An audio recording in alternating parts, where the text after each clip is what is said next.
A really interesting story today. I'm at AB Graphics International in Bridlington.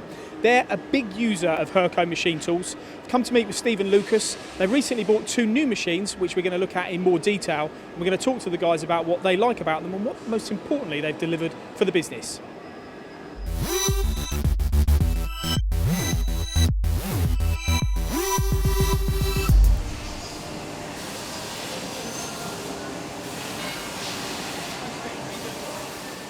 Steve, how long's this latest Hurco machine been here? This one's been here about 6 months now, so it's up and running. And what is the model?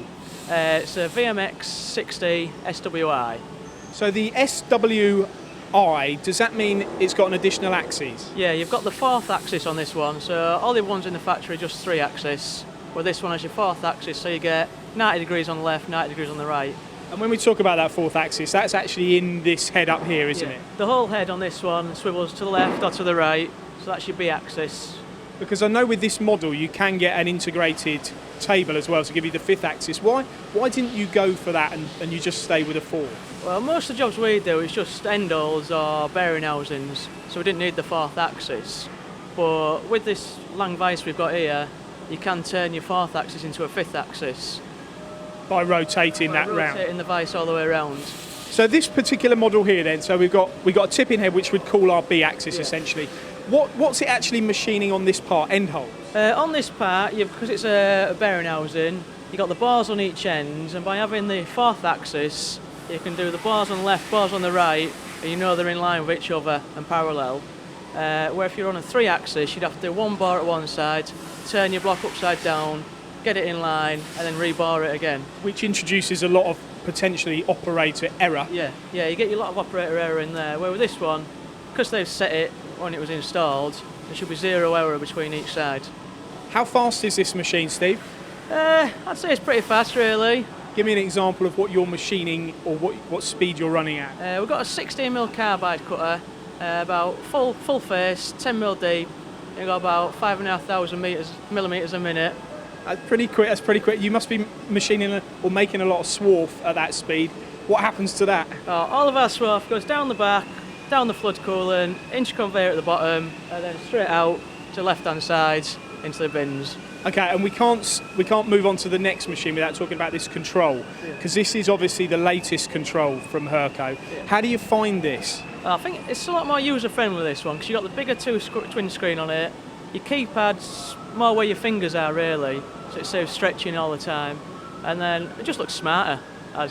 There's a lot of features to it. We've done a couple of videos on it. I know it does enhance machining capability. Back onto the machine then. So how much of a benefit has this machine been to your business since you've had it in? I'd say a great benefit. If we were to sub these out, for instance, we could probably save half the money minimum from us doing it. All right, and let's have a look at another part. You've got this plate here.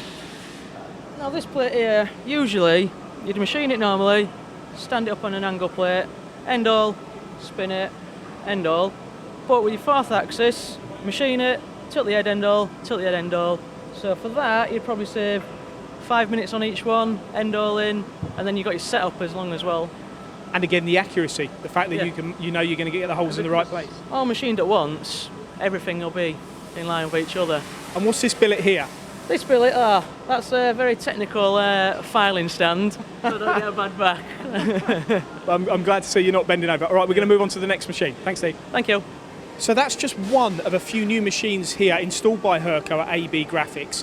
I'm going over to another machine here, which is a DCX32i. I'm going to speak to Lucas. Lucas, tell me about this machine. This is DCX32i, excuse me. It's a big machine. Yeah, 35 tons, 3 meters per 2 meters size of a table. Yeah, 35 ton is the weight of this, and yes. 3 meters by 2 meters is the axis size. Exactly. So we're machining billets over here. What are you machining here? We're machining frames for our machines. So this is more plate work, isn't it? I can see. Yes, is it? And what sort of material? This is aluminium. So what speed are you machining at? 8,000 RPM. And what about the feed rate? It's 2,000 millimeter per minute. So pretty quick then. And what you're actually doing on here, drilling, tapping, milling? Yes, milling, drilling, tapping, doing some slots, counterbores, pockets. So what actually drove you to a machine of this size? We couldn't find any subcontractor company which could do plates this size and have a machine this size.